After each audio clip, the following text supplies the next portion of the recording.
texto de mudanças climáticas, estratégias fisiológicas e agronômicas para mitigação dos efeitos de estresses abióticos, da Universidade Federal de Viçosa, UFV, professor Dr. Fábio Murilo da Mata. Seja bem-vindo, boa tarde. Recebe nossa salva de palmas. Muito obrigado.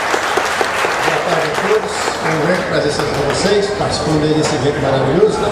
Eu agradeço o convite do Mosca, né, para poder trocar com vocês algumas ideias sobre um contexto mais fisiológico, né, em relação ao café. Então, o meu tema, na verdade, que ficou seria a fisiologia do café no contexto de mudanças climáticas e estratégias fisiológicas e agronômicas para a mitigação de estresses abióticos. Só um minutinho, senhor.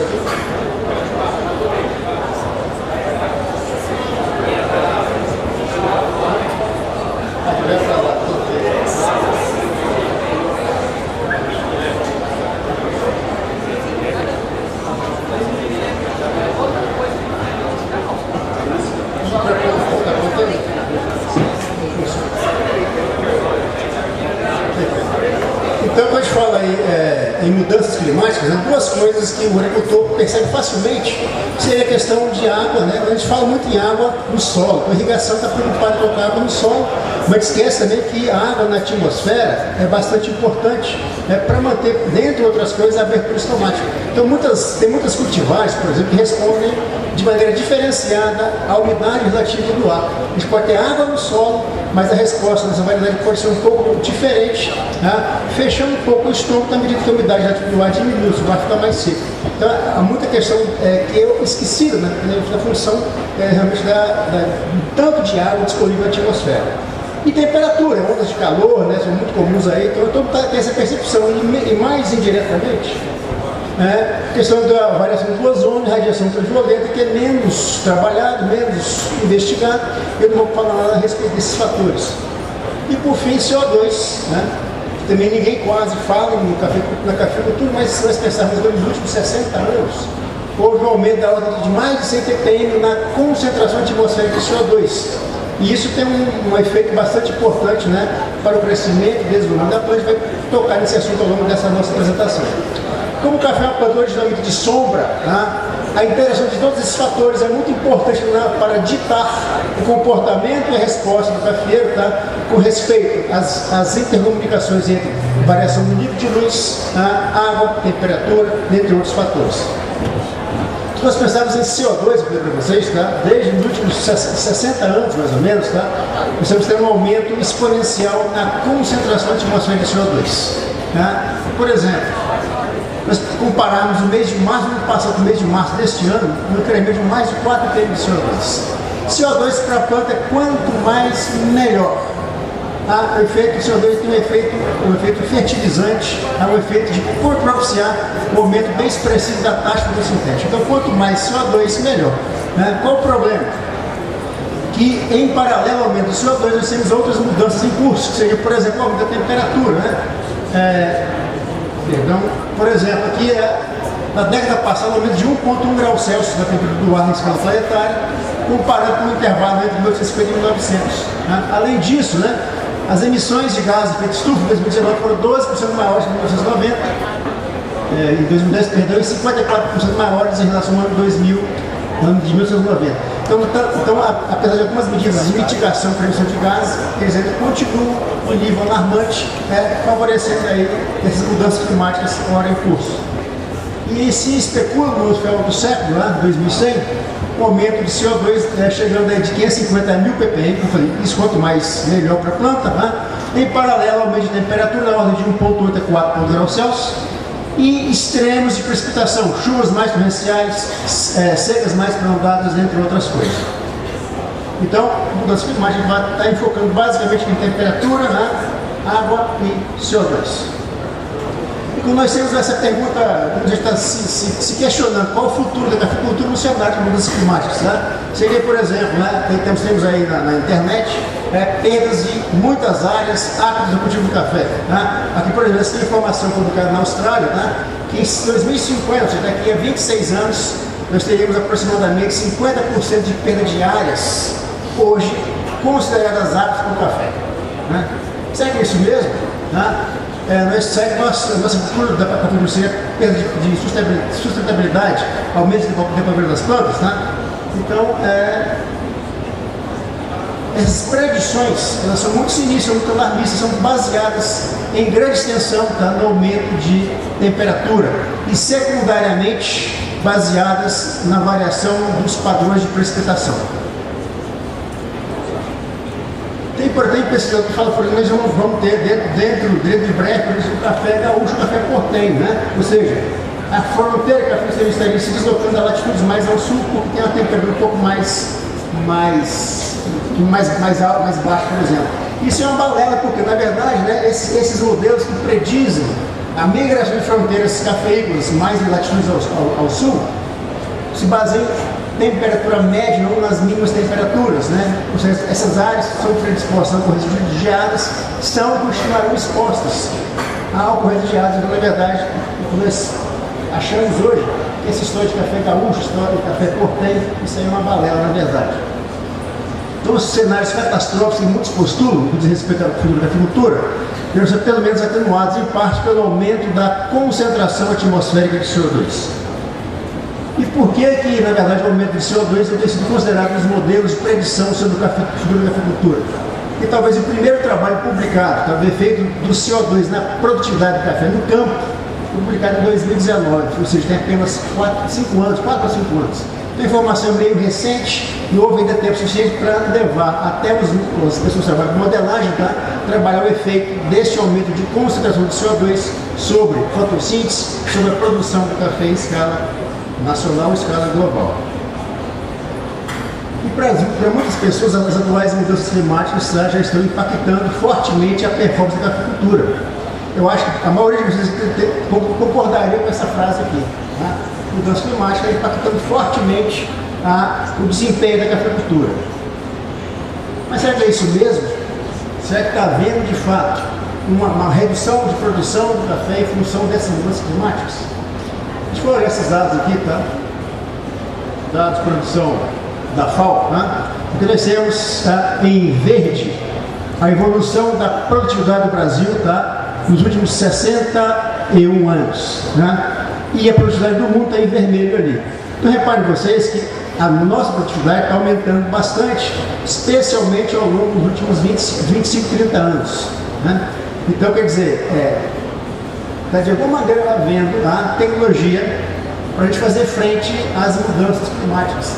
Essas tecnologias estão sendo implementadas de maneira adequada, em muitos casos, e tem ainda o auxílio exatamente do aumento da concentração de CO2 que poucos têm considerado esses modelos de predição. Por outro lado, aqui, por exemplo, nós temos o mesmo gráfico, só variando os países, tá? Aqui nós temos Equador e México.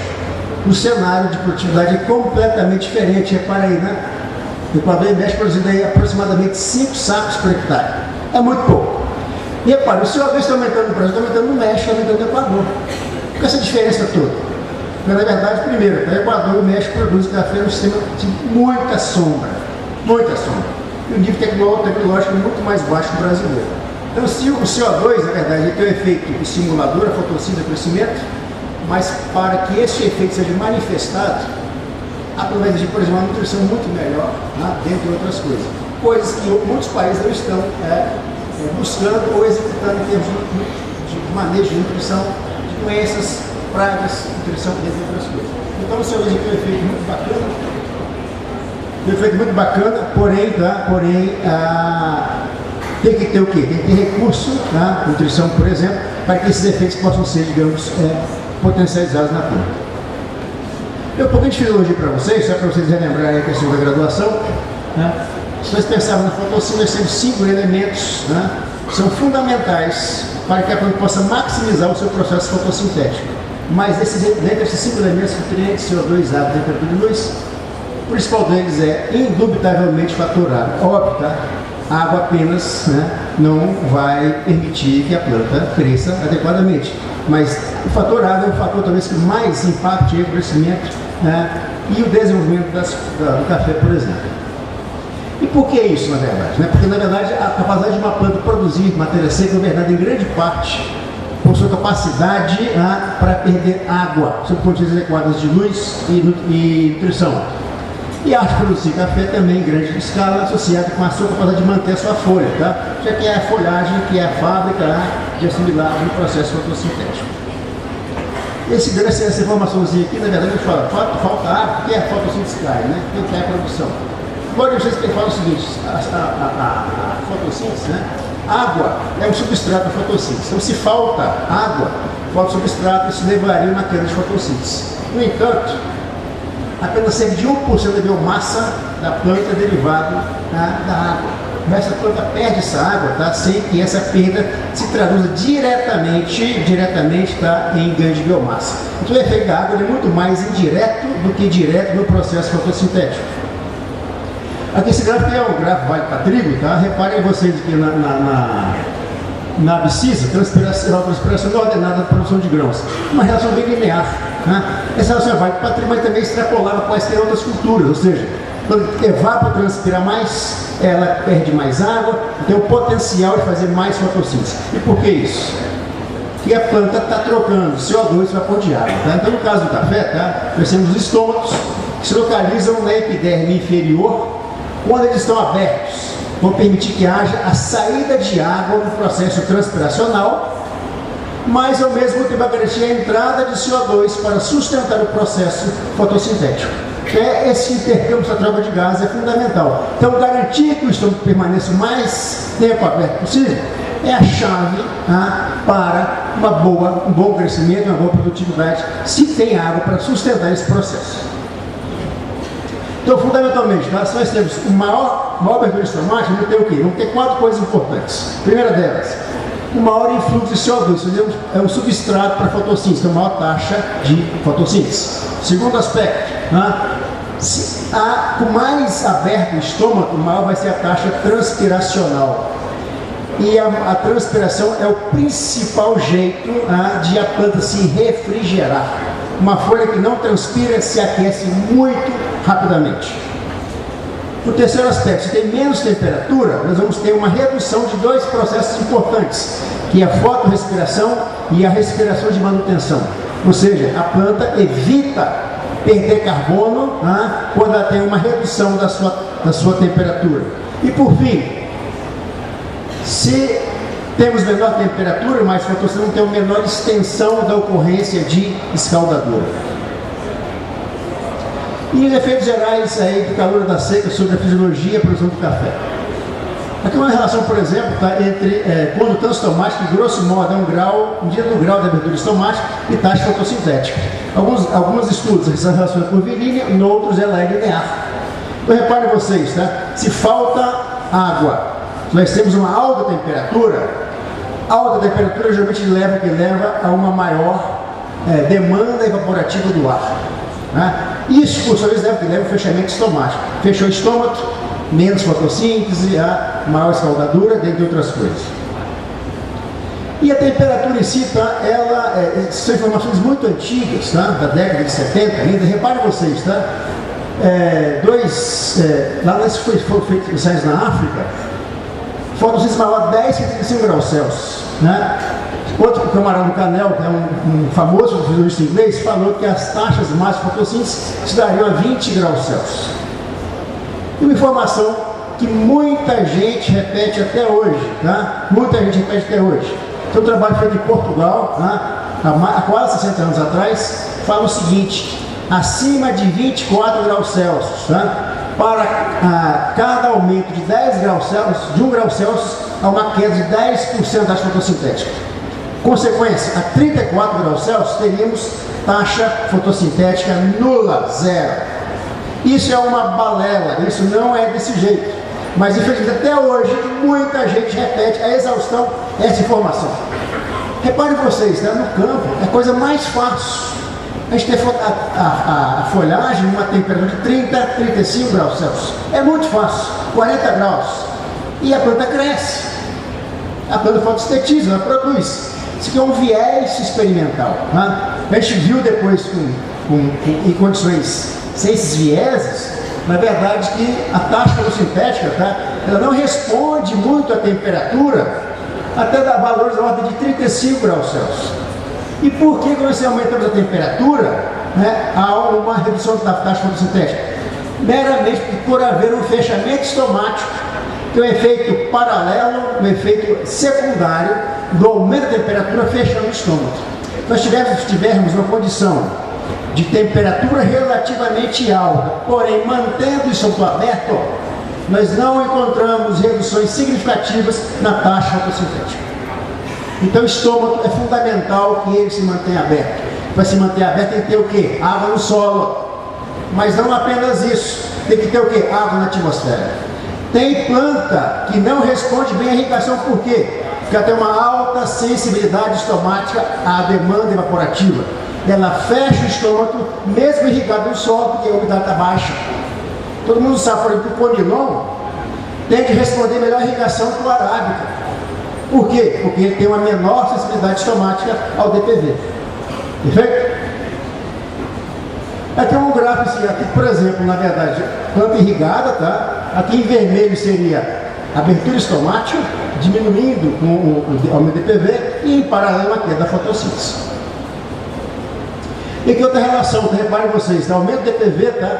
Faz com que haja uma redução muito expressiva da razão fotossíntese, transpiração, reduzindo a chamada eficiência do uso da água.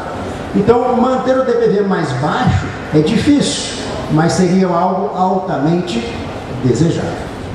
Bem, é óbvio, né? Tudo depende, né? Uma alta umidade tem os funguinhos que adoram também, né? Então, na verdade, a coisa não é tão simples, não é tão fácil, não é tão direta. Tudo depende. Bem, segunda resposta, redução do crescimento, morte, raízes, esfólios e sangue de ramos. Isso aqui, obviamente, é uma situação extrema, né? É um estresse bastante expressivo. Mas, além da seca e do calor, alta carga de frutos, introdução inadequada, exacerba esses sintomas com óbvios reflexos na bienalidade de produção. Ou seja, o ano seguinte, né, sem nó, sem folhagem adequada, a produção vai lá para baixo. Outra coisa, seca e calor, escaldadura. Todo mundo conhece bem isso aqui. E por que, na verdade, essas condições de estresse potencializam a ocorrência de escaldadura? Então nós sabemos que na fotossíntese a água é quebrada, né? E é quebrada liberando elétrons. Esses elétrons são usados para reduzir o CO2, transformando ele em um açúcar. Se fecha o estômago, o que acontece com a entrada de CO2? Cai. Com menos CO2, para onde vão esses elétrons? Né? Se não tem tanto CO2, não tem tanta formação de açúcar. Para onde vão os elétrons? Vão reagir com o oxigênio, formando o quê? As chamadas espécies reativas de oxigênio. E nós temos na planta do grão, nós temos enzimas e sistemas não enzimáticos capazes de metabolizarem essas espécies reativas de oxigênio. Aí, como foi falado antes aqui, vai entrar aí o cobre, o zinco, o manganês, são importantes no sistema enzimático de varredura, de metabolização dessas espécies reativas de oxigênio. Bem, aqui é o seguinte, símbolo de cloroplasto, tendo aberto o estômago, vai entrar CO2, né, para a fotossíntese. Se o estômago se fecha, menos CO2. Com menos CO2, menor vai ser o quê? A atividade do ciclo de Calvin, onde o CO2 é convertido em um açúcar. Né? Então, se o ciclo de Calvin diminuir a sua atividade, né, nós vamos ter o quê? O menor uso do ADPH e do ATP. Se produz menos ADPH e menos ATP, vai faltar o ADP+, e ADP, tá? E os elétrons, né, que saem da água não tem mais o seu curso natural e normal. Para esses elétrons, então, vão reagir com o oxigênio, formando as espécies reativas que vão desencadear o problema da escaldadura. Eu só queria discordar um pouquinho do meu colega, o André, tá? A fase da tarde, bate mais sol, ele é muito mais propenso a escaldadura, mas talvez seja questão da qualidade da luz. Simplesmente que na parte da tarde bate mais o sol, ela está mais quente, ela está mais seca, tem mais estômago fechado, entra menos CO2, sobra mais elétron. Independente se tem mais luz azul, luz vermelha, tá? Sobra mais elétron. Esse elétron que não vai para o CO2, que está faltando CO2, porque fechou o estômago. Onde vai o elétron? O oxigênio. Espécie reativa de oxigênio, escaldador. Abortamento e irrigamento de flores anormais, tá? Que mosca? Foto mosca aqui, ó. Se for pagou, não posso essa foto, viu? Então, na verdade, isso aqui é queda de flor, né? Queda de chumbinho, e são as caixas negras, caixas pretas da fisiologia vegetal. Ninguém sabe bem como funciona isso. Eles queriam saber, né? Mas isso acontece. Eu falo o seguinte, no médico, a gente vai no médico, não sabe quem fala que a gente está com uma virose, né? O que fala do agrônomo? O balanço hormonal está mudado. E está mudado, mas como? A gente não sabe. E por fim, enxujamento de frutos, menor peneira, menor qualidade, isso vai se refletir perda de qualidade, perda de produção, dentre outras coisas. Bem, e obviamente que o fruto, né, na expansão rápida, como falou o Tiago, tem que ter o quê? Tem que entrar água. Como que uma sala vegetal cresce? Com água, com a pressão hidrostática. Ela cresce igual uma bola de aniversário. O aniversário ela cresce com ar. A gente põe ar e ela se expande. Uma célula entra água, ela se expande. Quando a água tem o quê? Potássio, fundamentalmente. E depois da granação, né, você tem um veranico, o que vai acontecer? De novo, veranico, fecha o estômago, menos CO2, né, menos assimilado. As reservas da planta são exauridas. O veranico em alta carga de fruto, a planta não tem reserva, ela faz pouco fotossíntese, ela começa a chegar de onde ela não tem. Tem aquele depauperamento exacerbado, né, com um reflexo bastante contundente na produtividade daquele ano e anos subsequentes, de maneira eventual. Bem, um pouquinho para vocês de incremento de CO2. Olha aqui esse gráfico. Reparem vocês que com mais CO2, nós temos um aumento da temperatura ótima para a fotossíntese. Reparem vocês, 350 ppm de CO2, mais ou menos 22 graus de fotossíntese. Com 150 ppm de CO2, isso vai para 28, 29 graus. Isso não é para café, né? Relação geral, meta-análise. Aqui é um estudo feito em Portugal, tá? Foram três genótipos, tá? Um Conilon 153, o Icatu e o IPR 108, uma arábia, tá? E cultivaram essas plantas em ambiente CO2, 380 ppm ou 700 ppm de CO2. Em 4 temperaturas, aqui em preto, 25, 20 graus Celsius, em cinza, 31, 25 graus Celsius, em branco, 30 graus, dia e noite, tá? E em achurado, 42 e 34 graus Celsius, uma temperatura muito extrema. O comportamento dos três gerais foi muito parecido. Vamos pegar lá o Iapar, tá? Tá aqui na ponta aqui. Olhem vocês, tá? Até 31 graus, manteve a fotossíntese, caiu aqui, ó, caiu bastante, a 37, 30 e mais ainda a 42, 34. Isso aqui, ó, CO2, 380 ppm. Quando foi para 700, reparem vocês a diferença da fotossíntese, tá? Manteve até 37, 30 graus, só caiu aqui, 42 graus, porém caiu aqui, mas muito maior nesse caso aqui. Então o efeito de CO2 ele tem um efeito de amortizar, de mitigar o aumento da temperatura. E aqui CO2, foi um trabalho feito lá em Viçosa, né? A e B, plantas, CO2 ambiente, C e D, ambiente com CO2 com ambiente CO2 elevado. A, planta irrigada, B, planta com déficit, repare que cresceu menos. Né? Olha lá o C, em alto CO2, controle cresce muito mais, no déficit cresce menos que o controle, porém mais que em CO2 ambiente. E olha a raiz, muito mais profunda. Né? Então esse CO2 ambiente tem um efeito que também pode mitigar consequências deletérias da deficiência hídrica. Isso aqui é um trabalho feito em São Paulo, Jaguariúna, tá? Plantas crescidas em FACE, isso é a abreviatura do inglês, né? Enriquecimento de CO2 ao ar livre. Dentro do FACE, tá? Repare, são mudas menores, né? Que fora do FACE, pode reparar aí, tá? Então as plantas crescem em condições normais de campo, né? Então há uma injeção de CO2 para que nós possamos aumentar artificialmente o nível de CO2. Repare, dentro do FACE, nós com 18 meses fora do FACE. Praticamente do mesmo tamanho, ou seja, mais CO2 ao estímulo ao crescimento, ao estímulo à iniciação mais rápida da floração.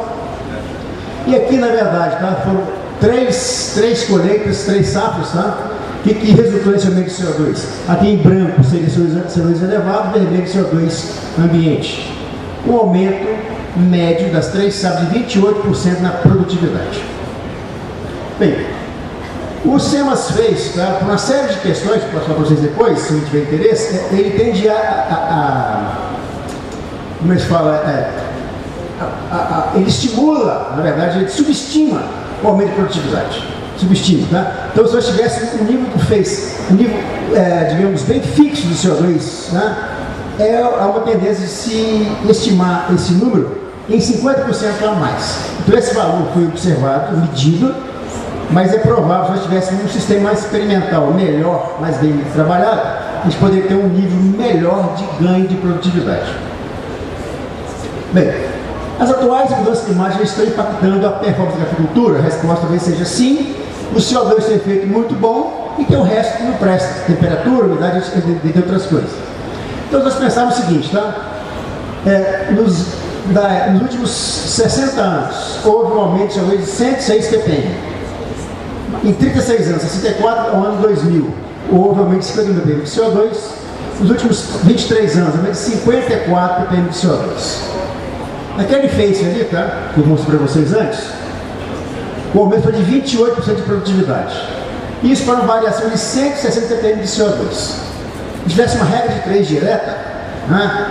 Ou seja, nos últimos 60 anos, qual seria o aumento que nós podemos esperar de produtividade, mantendo suas as condições, digamos, fixas?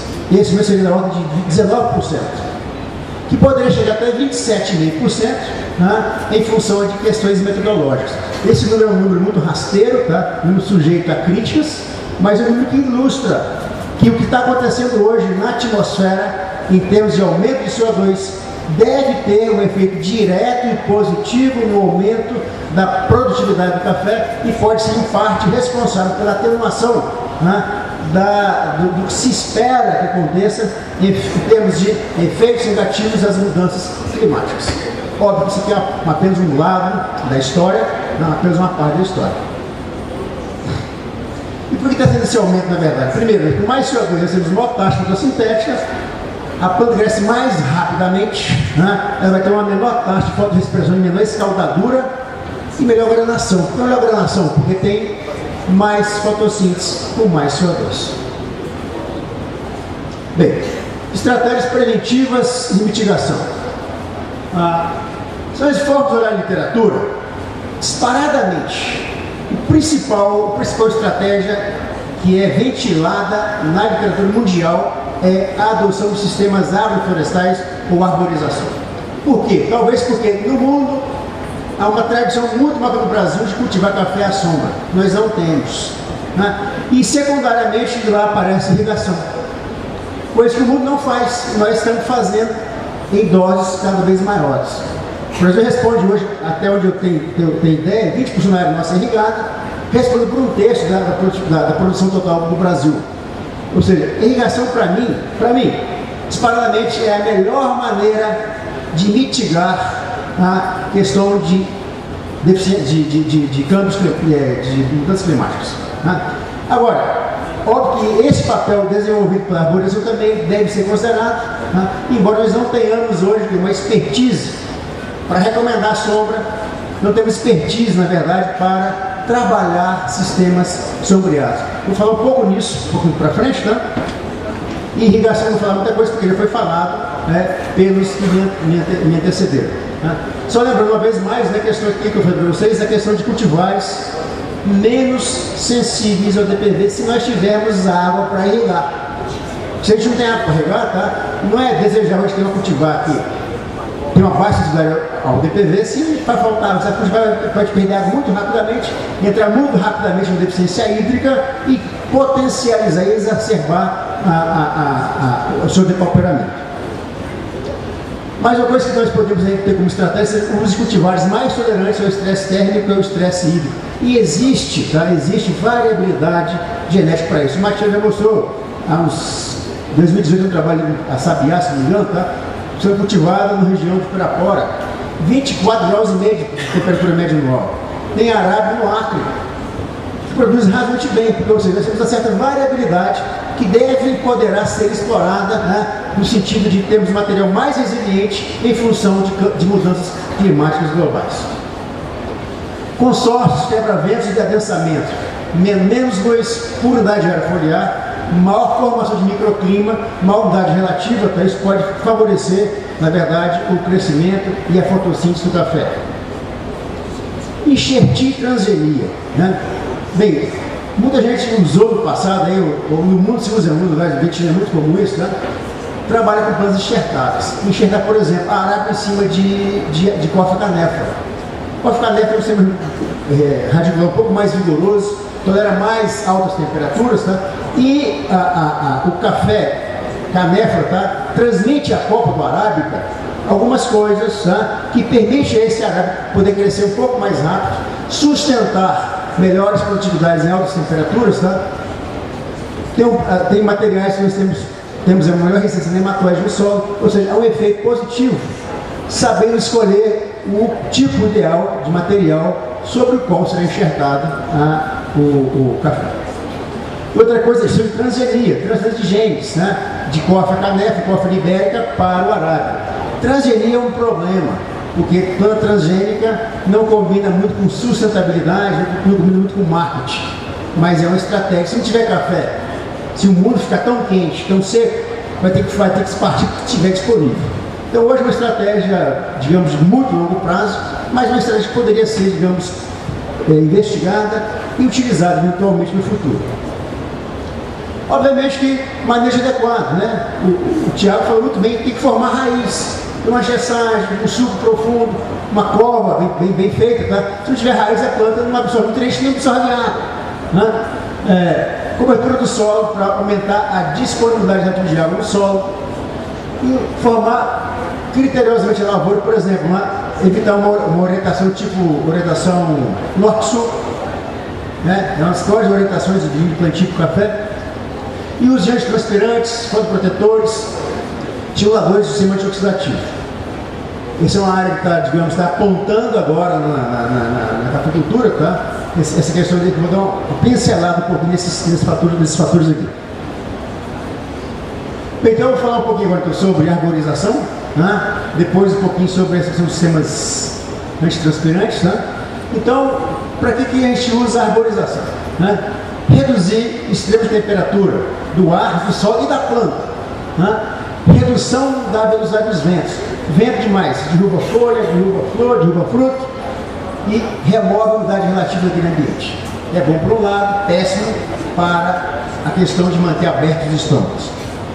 Manutenção de parcial da umidade relativa.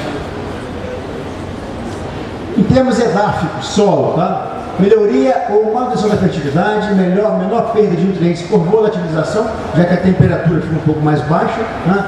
Maior capacidade de absorção de infiltração da água, melhor utilização ou resposta de nutrientes.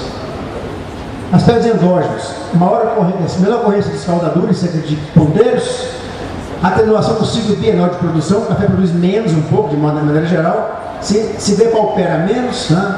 E temos uma atenuação da questão da bienalidade de produção. Maior longevidade da lavoura, frutos com maior peneira, né? E alongamento do período de maturação dos frutos. Embora seja controverso, para a maioria isso pode gerar uma melhoria da qualidade da bebida, né? E outra coisa, maior flexibilização das operações de colheita, que poderia ser problemática talvez em lugares mais frios. E a colheita poderia se estender para depois de agosto, setembro, eventualmente. Em termos bióticos, né? Menor incidência de cercosporiose, menor incidência de bicho mineiro, gramíneas, maior ocorrência de micorrizas, o café cresce micorriza muito bem de maneira geral, tá? E ampliação de biodiversidade.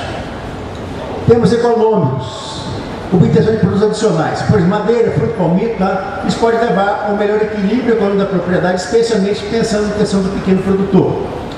Redução dos insumos, como é o caso de herbicidas e fertilizantes. Aí nas aspectos econômicos, o cafeicultor normalmente avalia o quanto ele está ganhando no café. E esquece, se ele planta uma planta tipo um cedro, se planta aí uma planta para madeira, tá? Ele vai colher isso no futuro. Então tem uma certa poupança verde. E hoje, né, não pode esquecer, se está usando o sistema agroflorestal, né, quanto de carbono está sendo sequestrado naquele ambiente. Nós temos hoje um mercado de crédito de carbono, que tem que ser computado, né, nos ganhos econômicos de um sistema agroflorestal. Ainda que o café produza menos a gente pode ter um ganho adicional que deve e tem que ser computado. E vantagem em termos de marketing, sustentabilidade, parte aí de refúgio de biodiversidade, entre outras coisas, deve ser computado. Agora, tem muita desvantagem na arborização. Primeira delas, né? Se a gente usa uma espécie inadequada, muita competição com água. Isso aí pode ser um caos. Aliás, as primeiras experiências do IAC, na década de 50, né, foram exatamente com árvores muito frondosas, que absorvem muita água do solo, chama pouca água do café. Então a gente tem que ter uma espécie, na verdade, que gere pouca competição de água no café. Sombreamento excessivo, né? Porque precisa de luz. Então não adianta a gente botar uma planta, tá, com folha muito grande, copa densa, que vai sombrear demais, especialmente no café mais próximo da árvore, tá, vai ter uma queda muito grande de produção. Outra coisa, não adianta botar a árvore de sombra e não manejá-la. Tem que ter desbaixo, tem que ter poda. E isso as pessoas às vezes esquecem desse fator. Mecanização complicada, tá? Isso tem jeito de minimizar um pouco, ou seja, a gente concentrar em umas poucas de plantio, onde vai se colocar a árvore para sombra. Danos mecânicos, a galhada das árvores pode cair sobre o café, obviamente isso vai impactar negativamente aquela planta.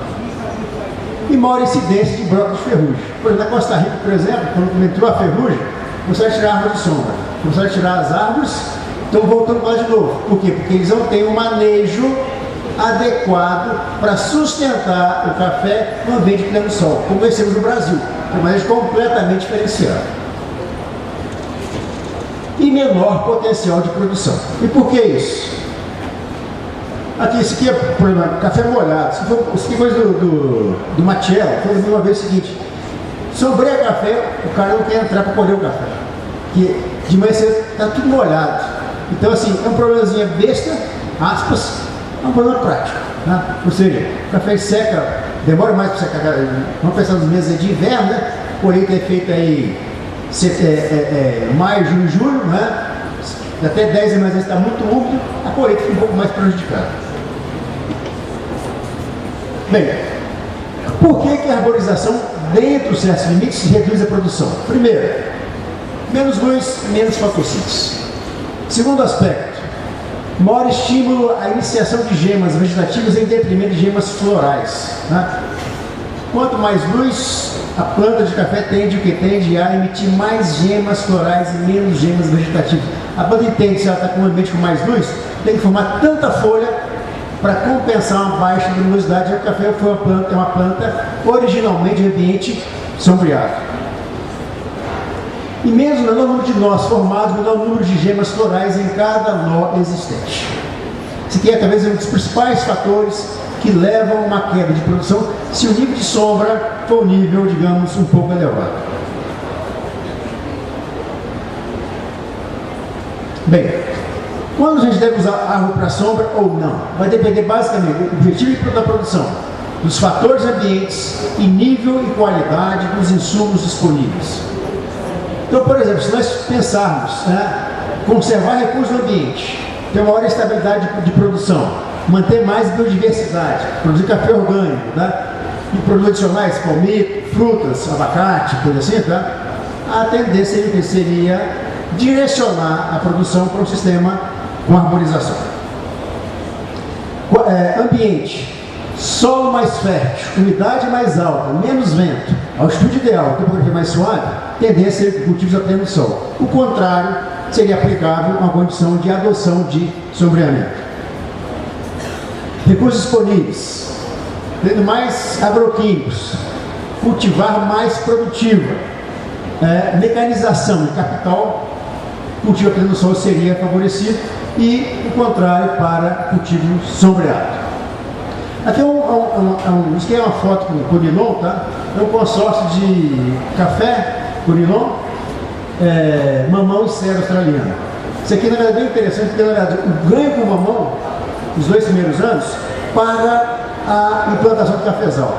Tira o mamão depois, vai ficar o cedro, esse cedro vai ser colhido lá na frente, fica uma poupança verde, né, que pode gerar um retorno econômico para o produtor no longo prazo.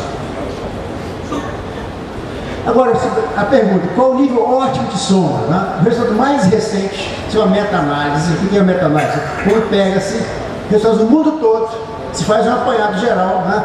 Qual o nível ótimo de sombra para o café?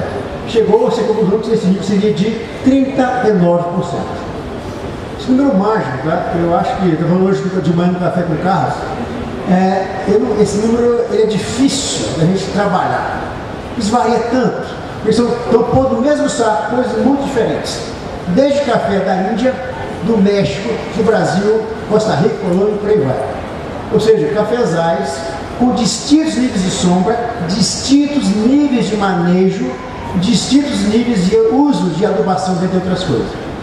Então esse número aqui tem na literatura, eu não creio muito nele. Né? Na minha perspectiva, né, talvez a gente poderia estar pensando no sombreamento, caso adotado, na ordem de 20 a 30%. Mais sombra, eu acho que impacta muito negativamente a produção do café, e mesmo considerando ganho de sequestro de carbono, ganho com a espécie madeirável de fruto, não compensa a adoção de um sistema com um grau de sombreamento superior a 30%. É óbvio que vai variar com a região. Quanto mais, como regra, quanto mais inapta for a região, maior deverá ser o ganho com o sombreamento. Nós temos experiência no Nordeste, né? Na região do Ceará, por exemplo, ganhos expressivos, porque sem sombra é tão quente, o café produz quase nada. Então, às vezes, por exemplo, produz 2, 3 sacas, se passou para 10, repare que o ganho percentual é fantástico. Mas quando eu sinto que uma coisa lá embaixo, então não compensa muito.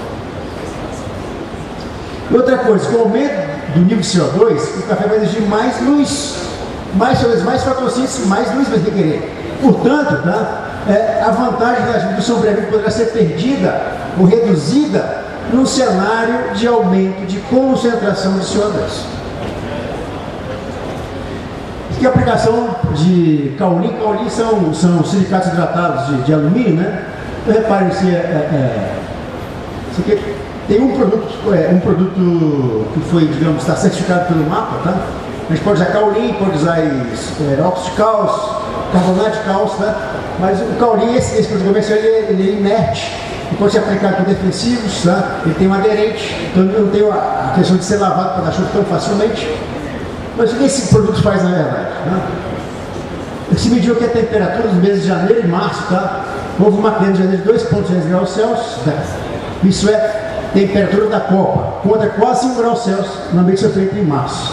Então esse kaolin, tá, ele pode refletir a radiação e levar realmente a uma queda da temperatura da copa, com todos os efeitos positivos que uma menor temperatura pode trazer para o cafeeiro. Isso é digamos que um sumário, né, do que se poderia esperar com a aplicação de kaolin ou substâncias que podem reduzir a temperatura da planta.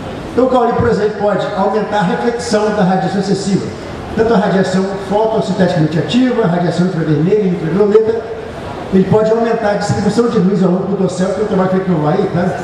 Que como aumenta essa distribuição de luz no dossel, isso pode gerar um melhor estímulo ao desenvolvimento de gemas reprodutivas, que poderia auxiliar no aumento de produtividade. Reduz a temperatura da copa. Com a redução da temperatura da copa, vai reduzir o estresse oxidativo e vai reduzir a limitação à fotossíntese. Com menos temperatura, pode transpirar menos. A transpiramento tem um menor status hídrico. Com tudo isso, né, o estresse já vai ser reduzido. E pode reduzir a respiração, pode reduzir a fotorrespiração e pode reduzir o metabolismo secundário. A planta se defende, tá, dentre outras coisas, com estresse, formando fenóis, que é um produto muito caro para a planta sintetizar. Se ela não gasta carboidrato similar com fenóis, mais carboidrato irá ser alocado para onde? Para o fruto, que é onde nos interessa na verdade.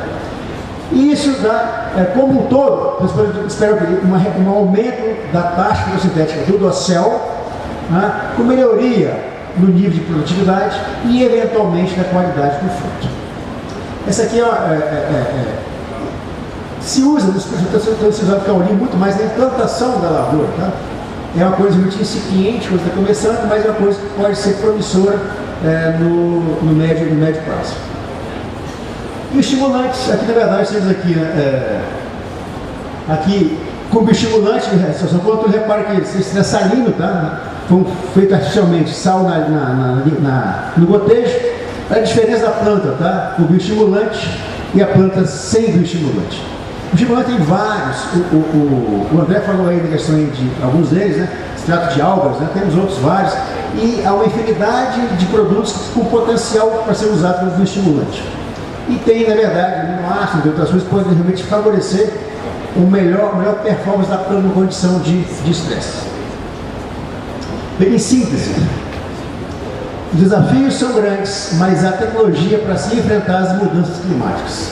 E ficaria com duas delas: irrigação que a gente está começando a fazer com mais intensidade e a parte da adoção dos sistemas agroflorestais. O aumento do nível de CO2, ao mesmo tempo que indiretamente contribui para o aumento da temperatura e ocorrências secas, também pode, pelo menos em parte, mitigar as consequências negativas dessas mudanças climáticas globais, caracterizadas fundamentalmente pelo aumento da temperatura e da ocorrência de secas mais prolongadas.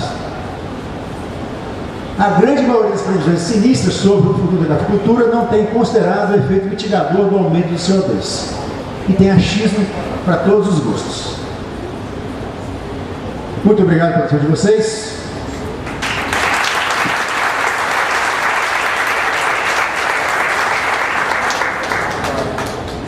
Aproveitar esse microfone mesmo, acho que é uma oportunidade da gente fazer pergunta aqui para o professor. Quem se habilita? Durval primeiro? Vamos lá, Durval. Alô. Deixa eu pegar o microfone. Professor, primeiro, parabenizar o senhor pela palestra, que eu nunca vi uma apresentação tão boa de arborização de café como o senhor fez na sua apresentação.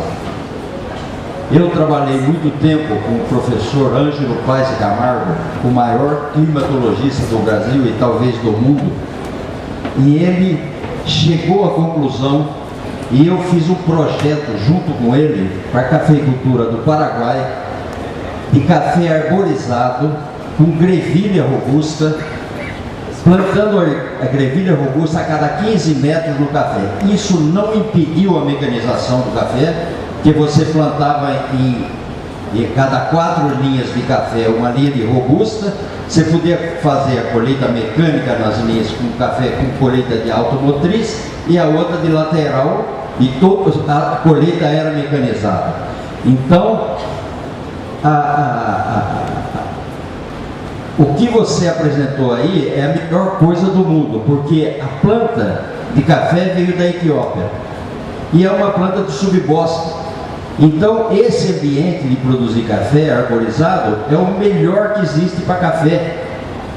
E você fica com o café, a granação do café, ele fica muito mais tempo granando, quer dizer, produzindo massa no café, e melhora mas excessivamente a qualidade do café. Então, essa foi a melhor apresentação que eu vi até hoje na minha vida. Você está de parabéns. Obrigado. E essa é uma saída para o café do Brasil. Pode ter certeza disso. Muito obrigado pela sua apresentação. E eu que agradeço. Então, aqui, vamos passar Esqueci de falar uma coisa. Esse café que nós temos o projeto no Paraguai não foi feito por causa de geada. Como lá a geada, como no Paraná, é muito drástica, geada comum não acontecia nada no café arborizado. Nesse contexto, tem os trabalhos do Paulo Paramore, do Diapar, fez no passado aí, tudo com o Guandu e outros experimentos, na verdade, que protegem muito bem o café de geadas, na verdade. o verdinho que virou madurinho. Professor D'Amato, alegria revê-lo aí, parabéns pela apresentação. Eu vi a foto anterior, falei com o Zé Henrique, gostei, 50% conilon, 50% de arapo nas fotos, né? Para quem é de Rio Paraná, o Espírito Santo, né? Bacana. Professor, agora é o seguinte, de um ex-aluno, o professor hoje da UFS, PC Cavati, fez um levantamento lá no Espírito Santo, naquele problema da seca nossa que tivemos. Então ele mostra só para os levantamentos, ele não fez estudo, só pegou o que já estava publicado, colocando que no Espírito Santo o problema da temperatura foi identificado como o maior fator de produção do estado do Espírito Santo, relevante aos anos, né, de oscilação de temperatura e precipitação. Ele verificou tudo isso, mas verificou a temperatura. Dentro desses dados que o senhor mostrou, verificando ali CO2, aumento de CO2, mais produção, né? E isso me chama muita atenção. Temos o problema da temperatura que está chegando a cada momento, mas dizendo que tem mais produção. O que o senhor me diz, né? O que podemos fazer, pensar, não para a Conilon, para a cafeicultura, nesse caso a nível de Brasil? Bem, eu acho que eu conheço o trabalho do Cavati. O Cavati foi orientado de mestrado, doutorado e pós-doutorado. Mas o problema, teve aquela seca muito severa, 2015, 2016, dizimou, teve gente que o café morreu literalmente. É óbvio, né? Porque uma coisa café, muito café é café irrigado, mas faltou água. Quer dizer, então eu não diria que é difícil separar o efeito da temperatura em si da deficiência hídrica. Eu acho que é uma combinação, naquele caso, dos dois fatores atuando sinergisticamente. Quando fala em temperatura, veja só, uma coisa é diferenciação floral, queda de folha, queda de flor, queda de fruto.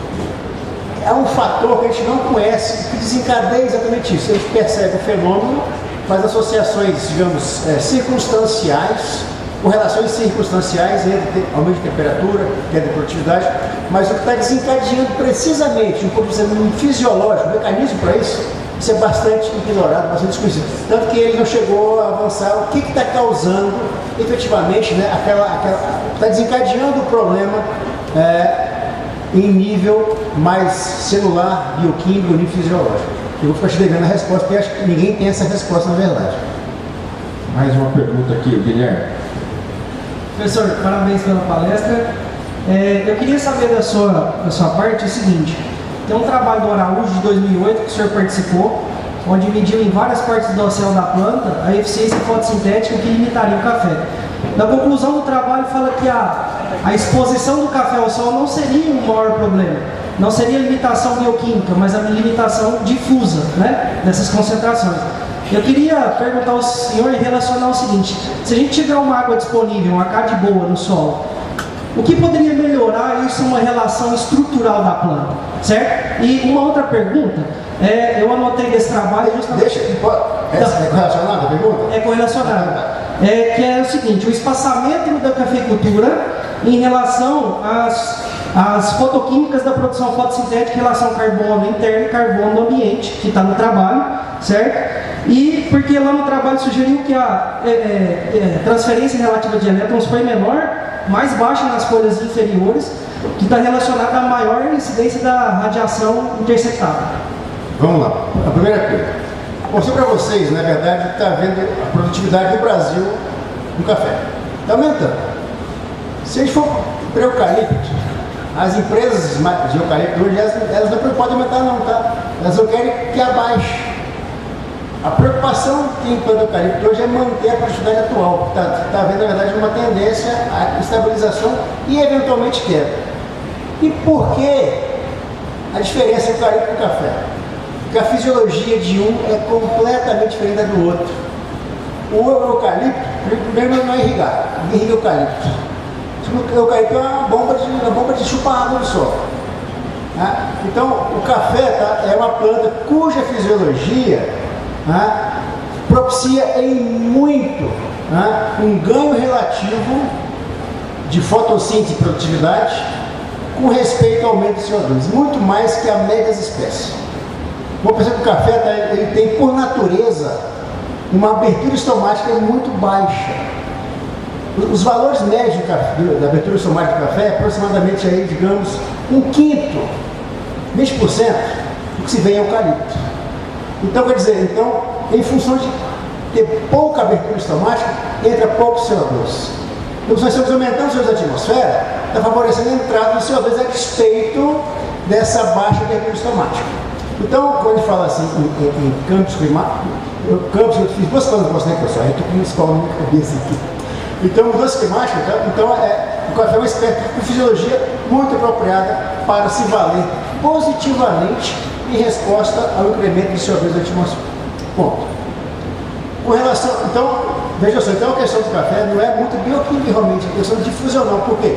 Isso passa pelo fato de o café ter uma baixíssima abertura estomática comparando com outras espécies, muito menos. Então, se nós temos água no solo, deve tentar favorecer de alguma maneira, né, que essa água no solo não se perca, né, para a atmosfera sem passar pela planta. Tem que garantir um aumento da chamada produtividade hídrica. E para isso, a gente tem que manter o máximo possível da abertura estomática. Como? Né? Primeiro, tem que ter raiz. Segundo, a umidade da atmosfera, ela deve ser a maior possível. Como falamos, depende, né? Umidade muito alta, ferrugem adora. Né? Mas é verdade, do ponto de vista produtivo, o ambiente mais úmido, ele garante que a resposta à irrigação seja potencializada. Exatamente por quê? Porque vai manter mais aberto o estômago. Vocês perceberam bem, tá? Se a gente irriga no solo, né, e fechou o estômago, essa água não passa pela planta. Ela não está o quê? A planta não está trocando água por CO2. Isso não vale. Tem que botar água no solo e tem que dar um jeito de manter aberto o estômago. Então a umidade no ar é bem fundamental com isso. Ou baixar uma variedade que responda menos à redução da umidade do ar. Quando eu falei enxertia, tá? Não sei se foi claro para vocês, o FAO lá no IAC, na década no anos 2000 mais ou menos, ele mostrou café arábico enxertado em congêncies e coffea canefa, tá? Tinha mais fotossíntese, mais produtividade. Por quê? Porque mantinha mais aberto o estômago, diminuindo a limitação difusional. A bioquímica do café e o eucalipto tem a bioquímica quase igual, não tem muita diferença. Porque o eucalipto cresce muito mais rápido o café, tem muito mais fotossíntese, porque tem menos limitação de difusão, porque mantém muito mais aberto o estômago. Né? Então, é isso. Ter raiz para absorver água, ter água no solo e manter o estômago mais aberto. Segunda parte, o café é planta de sombra. Mas os trabalhos de melhoramento do café foram feitos a pleno sol no Brasil. Então, quem era ruim a pleno sol, ficou para trás. Tem uma variabilidade genética que foi explorada no passado pelos melhoristas. O café bom a pleno sol foi aproveitado. Então o café hoje, se ele é cultivado no nível de luz um pouco mais baixo, isso vai gerar uma queda de produtividade, porque nós pegamos a nata do café que respondia melhor ao aumento da luminosidade. Então, os trabalhos lá do Araújo, que foi meu orientador de mestrado na época, ele na verdade com as folhas mais inferiores, tá? Elas fazem muito menos fotossíntese porque tem menos luz. Usam menos, a planta ela se ajusta a isso. Como? A folha mais interna é mais verde. Não é mais verde. Se falta luz, ela investe mais em clorofila. Só que se ela investe em clorofila, mas vai faltar rubisco. Tudo é um equilíbrio dinâmico na planta. Então vai dizer, então ela pode se ajustar para melhorar a sua performance. Tem normalmente pouca luz, mas ela não vai ter maquinaria bioquímica robusta para sustentar uma alta taxa fotossintética. Então, a parte de elétrons, né, vai ser transferida com mais eficiência, porém menor quantidade, que vai limitar, em última análise, o processo fotossintético. Uma pergunta do nosso palestrante de amanhã. Boa tarde, Fábio. Em primeiro lugar, deixa eu me apresentar, professor João Carlos Sá. Eu trabalho na área de dinâmica do carbono no solo já há quase 40 anos e aprendi muito aí hoje com a sua palestra, gostei bastante. Obrigado. Eu tenho mais uma curiosidade. Você, logo no início, você mostrou informação interessante. De 64 a 2004, nós tivemos um escalonamento aí no incremento de CO2, né, de carbono na atmosfera. E você chegou e mostrou um aumento de produtividade de 19% até 27,5%. E a minha curiosidade é, qual o estoque, se você tem informação, qual o estoque de carbono na biomassa do café com esses níveis atuais de 440, 450 partes por milhão de CO2? Eu fiz um levantamento, eu não sou da área de café, eu sou um excelente bebedor de café, mas não entendo nada de café. Achando essa informação. Essa informação seria muito bom nós já tivéssemos em mãos, porque aí tem a questão da sequestro de carbono, né? Ou seja, é vender um pouco mais em termos de merchandising que faz a cafeicultura. Essa informação, até onde eu sei, ela não tem. Eu já vi até pouco tempo vi no Pé Belus, uma fazenda aí colocando a parte de carbono. Eu olhei os dados, assim, eu não me convenceu. Publicados de maneira científica mesmo, essa informação acho que era inexistente no meu presente. Seria muito bom que nós tivéssemos. Então eu falei, quem está fazendo isso, alguma coisa na Costa Rica, eu vi alguma coisinha, mas me parece que a maneira que estão manejando essas informações, a mim me causa um pouco de dúvida, um pouco de espécie. Então eu não teria informação para te passar realmente. Professor, me permite uma pergunta, alguém mais? A preferência é de vocês. Fazendo para pivô, a gente fazendo o manejo das roçadas, a gente mantém a entrelinha roçada com aquela quantidade de matéria orgânica ali em cima. O senhor falou da gente manter a abertura estomática com a umidade relativa, tem uma influência muito grande. Os pivôs hoje, talvez, eu não saberia dizer quantos por cento, o André não está aqui, são irrigações direcionadas ao sistema letra. Se eu abrir essa letra, num determinado momento eu irrigar a área toda, eu conseguiria manter alguma coisa nesse aumento de umidade relativa com essa proteção do solo para melhorar essa abertura? Muito provavelmente sim. Eu quase botei um slide, mas no final eu achei que o tempo estava escasso, eu tirei esse slide. É um slide que a gente pega uma folha de café, põe vaselina na face de baixo. Vamos usar vaselina para que vaselina? Para evitar a transpiração. Obstrui o estômago, a folha não transpira. Uma folha do lado foi borrifada com água, simulando mais ou menos o molhamento da folha, tá? E uma terceira folha normal. E a gente fez uma imagem térmica, câmera infravermelha, a fotografia térmica da folha normal, a folha com vaselina e a folha que foi borrifada com água. A diferença de temperatura é cavalar. Ou seja, é provável que com pivô vai ter um certo resfriamento da folha, mais umidade, mas precisa de irrigação de lá para baixo.